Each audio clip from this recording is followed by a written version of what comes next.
কাশ্মীর জুড়ে search operation চালানোর পর দুর্ধর্ষ এনকাউন্টারে এক পাকিস্তান জঙ্গিকে খতম করল ভারতের সেনা। নিঃসন্দেহে বড় খবর, কারণ দিনের পর দিন এই কাশ্মীর ওরিয়েন্টেড জায়গায় পাকিস্তানের জঙ্গিরা কিন্তু অনুপ্রবেশের চেষ্টা করছিল এবং শেষ 7 দিনের পরিস্থিতি অত্যন্ত খারাপ জায়গায় চলে যায়। ধাপে ধাপে যদি পুরো ঘটনাগুলো সাজান তাহলে বুঝতে পারবেন বড়সড় বিপদের হাত থেকে ভারতকে কিন্তু রক্ষা করলেন ভারতের সেনাবাহিনীর সদস্যরা। 26 জানুয়ারি প্রজাতন্ত্র দিবস, এবং সেই প্রজাতন্ত্র দিবসের আগে হাই অ্যালার্ট জারি করা হয়েছে ভারতের বিস্তীর্ণ জায়গায়। ইন্টেলিজেন্স মারফত খবর পেয়ে পাকিস্তান থেকে আসা জঙ্গিদেরকে শেষ করার জন্য ভারতের সেনাবাহিনী সদস্যরা কাশ্মীরের বিস্তীর্ণ জায়গায় সার্চ অপারেশন চালিয়েছে এবং এনকাউন্টারে জঙ্গিদের শেষ করার চেষ্টা করা হচ্ছে।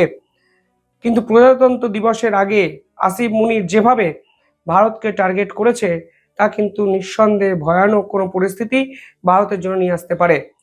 ন্যাশনাল মিডিয়া এই ধরনের খবর কেন প্রচার করা হয় না আমি সত্যিই জানি না, কিন্তু আমি মনে প্রাণে বিশ্বাস করি এই সংক্রান্ত খবর প্রচার করলে মানুষের সচেতনতা বাড়ে। আতঙ্কগ্রস্ত হওয়ার কোনো কারণ নেই, কিন্তু এই জঙ্গিরা মানুষের ভিড়ে মিশে গিয়ে মানুষকে শেষ করার কাজ করেন। ফলে মানুষ যদি সদা জাগ্রত থাকে, আমার মনে হয় কিছু ক্ষেত্রে ভয়ঙ্কর কোনো বিপদ এড়ানো সম্ভব। কালকে যেমন এই ঘটনা ঘটলো, ঠিক সেরকম ভাবে ভারতের বিস্তীর্ণ জায়গায় সাধারণ মানুষের সচেতনতা কিন্তু প্রয়োজন। যে তথ্য সামনে এসছে সেখানে বলা হচ্ছে এনকাউন্টারে যিনি মারা গেছেন, মানে খতম হয়েছেন, সেই স্কাউন্ডেলের নাম মোহাম্মদ ওসমান। তিনি জেইশে মোহাম্মদের অন্যতম সদস্য ছিলেন এবং শুনলে অবাক হবেন, তাকে যখন পুলিশ বিভিন্ন জায়গা থেকে ঘিরে ফেলে তখন তিনি 6 জন নিরীহ সিভিলিয়ানকে হোস্টেজ বানানোর চেষ্টা করেছিলেন। অর্থাৎ তাদেরকে অপহরণ করে নেন এবং পুলিশকে ব্ল্যাকমেল করতে শুরু করেন যে যদি তাকে মুক্তি দেওয়া না হয়, পালানোর পথ দেওয়া না হয়, তাহলে সেই সাধারণ মানুষদের তিনি শেষ করে দেবেন। जब ये स्लिप किया था तो उसके बाद से हमारा सर्च ऑपरेशन इस पूरे जंगल एरिया में लगातार जारी था, जिसमें एक बारी और इसके साथ कांटेक्ट हुआ और इसी दौरान 3 हाइड आउट भी बस्ट किए गए। आज फिर एक स्पेसिफिक इनपुट आई हमारे पास 1 बजे के करीब, पटेतर गांव पड़ता है बिलावर में, वहां से कि ये घर में है और इसने कुछ सिविलियंस को हॉस्टेज भी बना रखा है। हमने अपनी पार्टी को इमीडिएटली वहां पे मूव किया और हमारे जो सीआरपीएफ और आर्मी थी वो भी हमारे साथ कॉर्डन के अंदर थी। তবে ভারতের সেনাবাহিনীর সদস্যরা এক্ষেত্রে অত্যন্ত মুনশিয়ানা দেখিয়েছেন এবং সেই সাধারণ মানুষদের প্রথমে উদ্ধার করেছেন এবং পরবর্তীকালে গুলিবিদ্ধ করে এই জঙ্গিকে তারা শেষ করেছেন। 2024 সাল থেকে এই ব্যক্তি, মানে এই জঙ্গি কাশ্মীরে কিন্তু অ্যাক্টিভ ছিল। তার সঙ্গে জেইশে মোহাম্মদের লিঙ্ক পাওয়া গেছে এবং অন্তত 6টি মামলা তার বিপক্ষে বিস্তীর্ণ জায়গায় কিন্তু হয়েছে, তা কাশ্মীর পুলিশের পক্ষ থেকে জানানো হয়েছে।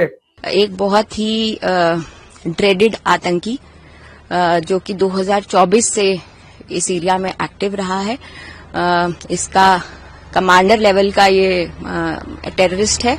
He goes by the name Usman और इसने अभी तक 6 आतंकी वारदातों को अंजाम दिया है 2024 से, जिसमें सिविलियन की डेथ्स और हमारे फोर्सेस के जवान भी शहीद हुए हैं। সেই ব্যক্তি M4 রাইফেল ব্যবহার করেছে, অর্থাৎ M4 রাইফেল যা পাকিস্তানের জঙ্গিরা সাধারণত ব্যবহার করে, ঠিক সেই রাইফেলই কিন্তু সেই উসমানের কাছ থেকে পাওয়া গেছে। এবং আরো শুনলে অবাক হবেন, কালকে এই আক্রমণের পর পাকিস্তান থেকে আসা আরো 2-3 জন জঙ্গি এই অঞ্চলে লুকিয়ে আছে বলে অনুমান করছে ভারতের গোয়েন্দারা। तो जैसा कि आप पीछे देख ही सकते हैं कि यहाँ पे घना जंगल और बहुत सारे अंडर ग्रोथ, यहाँ पे पेड़ों की बहुत ज्यादा है। जब मैं 7 तारीख को हाइड आउट पे भी पहुंची थी तो 5 मीटर की दूरी से भी इसका हाइड आउट नहीं दिख रहा था। मैं इतने पास पहुंच के भी वहां तक अपनी आंखों से देख पाना बहुत मुश्किल हो रहा था, क्योंकि इतनी डेंस वेजिटेशन और फॉरेस्ट एरिया और सीधा स्टीप स्लोप, नीचे 80 डिग्री की स्टीप स्लोप वहां पे थी। और हम लोग जब पहुंचे थे तो एकदम घिसटते हुए वहां पे पहुंचे, तो इसी तरीके का ये सारा टेरेन है। শেষ 3 দিন আপনারা যদি দেখেন তাহলে দেখবেন অন্তত বিভিন্নভাবে ভারতকে অশান্ত করার ছক পাকিস্তানের পক্ষ থেকে কিন্তু করা হয়েছে। ঠিক দুদিন আগে যখন এনকাউন্টারের জন্য ভারতের সেনারা এই অঞ্চলে সার্চ অপারেশন চালানো হয়, তখন ভারতের সেনার এক সদস্য গজেন্দ্র সিং তিনি কিন্তু গুলিবিদ্ধ হন এবং তারপর এখানে অপারেশন থ্রাসি ওয়ান এই নামে একটি সার্চ অপারেশন সেনাবাহিনীর সদস্যরা কিন্তু চালায় এবং সিংপুরা এলাকায় বিভিন্ন জায়গায় খোঁজাখুঁজি করে জঙ্গিদের হদিশ কিন্তু সেনাবাহিনীর সদস্যরা সে সময় পায়নি। মনে করা হচ্ছিল 2 থেকে 3 জন জঙ্গি ছিল এবং এরা প্রত্যেকেই জেইসি মোহাম্মদের সদস্য। যখন সার্চ অপারেশন চালানো হয় তখন জঙ্গি ঘাঁটিতে যখন সেনাবাহিনীর সদস্যরা পৌঁছয়, তখন দেখা মাত্রই সেনার সদস্যদের উপর গুলি চালানো শুরু করে এই জঙ্গিরা। ফলে হোয়াইট নাইট কর্পস এদেরকে নামিয়েও জঙ্গি নিষ্কাশন করা কিন্তু প্রাথমিকভাবে সম্ভব হয়নি, যা কালকে সম্পূর্ণভাবে করা সম্ভব হয়েছে। পাশাপাশি আপনারা যদি আরো গভীরে যান এই প্রতিবেদনে, তাহলে বুঝবেন কালকেই ভারতবর্ষের যে সুপ্রিম একটি লাক্সারি ট্রেন মহারাজা এক্সপ্রেস, সেটাকে কিন্তু নাশকতায় উড়িয়ে দেওয়ার চেষ্টা করা হয়েছে। এই ট্রেন যখন যাত্রা করছিল তখন লাইনে রড পেতে দেওয়া হয়েছিল সারি সারি, এবং রড এমনভাবে পেতে দেওয়া হয়েছিল যে কোনো অবস্থাতেই যেন লাইন থেকে সেই রডগুলো না কেউ খুলতে পারে। ড্রাইভার অত্যন্ত তৎপরতার সঙ্গে রাত 11টার সময় ট্রেনটিকে থামান এবং 40 মিনিট পর রডগুলো সরিয়ে দেওয়া হয় এবং এফআইআর রুজু করা হয়।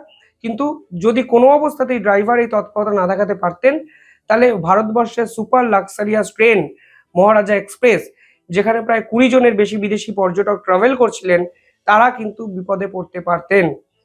শুধু তাই নয়, শিলিগুড়িগামী একটি বিমান যা কিন্তু বোমাতঙ্কে ভুগছিল এবং সেই বিমানটিকে ঘুরিয়ে জরুরি অবতরণ করা হয় আহমেদাবাদে। অর্থাৎ আমি সিকুয়েন্সগুলো আপনাদের ধরিয়ে দেওয়ার চেষ্টা করছি যে শেষ 3 দিন ধরে ভারতবর্ষের যে ঘটনাগুলো ঘটছে তা সাধারণ কোনো ঘটনা নয়।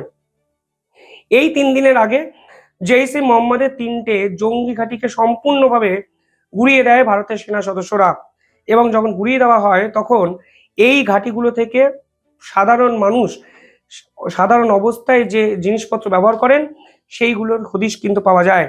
গ্যাস সিলিন্ডার, কুকিং ওভেন, বিভিন্ন তার, বিভিন্ন গ্লাভস এবং মাস্টার অয়েল অর্থাৎ তেল, সবজি, এই সকল জিনিস পাওয়া যায়। অর্থাৎ একটা জিনিস পরিষ্কার, এই জঙ্গি ঘাঁটিরা পাকিস্তান থেকে হয়তো কিছুদিন আগে এসছিল এবং পাহাড়ের এবং পর্বত সংকুল এলাকায় এরা গুহাতে এই ধরনের কার্যকলাপ করছিল, রান্নাবান্না করে খাচ্ছিল এবং সুযোগ বুঝে ভারতবর্ষের বিভিন্ন স্থানে আক্রমণের চেষ্টা করছিল, যে ঘাঁটিগুলোকে ভারতের সেনারা সম্পূর্ণভাবে উড়িয়ে দিয়েছে।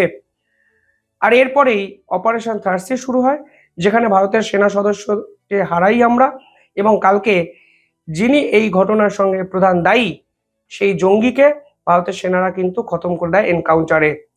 ফলে সব মিলিয়ে কাশ্মীরের পরিস্থিতি কিন্তু অত্যন্ত ভয়ঙ্কর একটা জায়গায় যাচ্ছে, এবং ভারতের সেনাবাহিনী প্রধান তিনি পরিষ্কার বলেছিলেন যে 8টি জঙ্গি ঘাঁটির হদিশ ইতিমধ্যেই ভারত পেয়েছে এবং 100 থেকে 150 জন জঙ্গি সীমান্তবর্তী অঞ্চলে অ্যাক্টিভ হওয়ার চেষ্টা করছে। একজন খতম হলেন আজ, বাকি কতজন আছেন তাদেরকে কিভাবে শেষ করা হবে তা ভারতের সেনাবাহিনীর নিঃসন্দেহে বুঝে নেবেন। তবে আমাদের সচেতনতা বাড়ানো দরকার, কারণ আমাদের ভিড়ে এরা মিশে এই ধরনের অ্যাক্টিভিটি করছে। আমরা যদি এদেরকে চিহ্নিত করতে পারি তাহলে সেনা সদস্যদের কাজ কিন্তু অনেক বেশি সহজ হয়ে যায় বলে আমার ব্যক্তিগত মত। আপনারা কিভাবে দেখছেন পুরো বিষয়টি কমেন্টে জানাবেন। দেখতে থাকুন দ্য ইন্ডিপেন্ডেন্ট বেঙ্গল। ধন্যবাদ।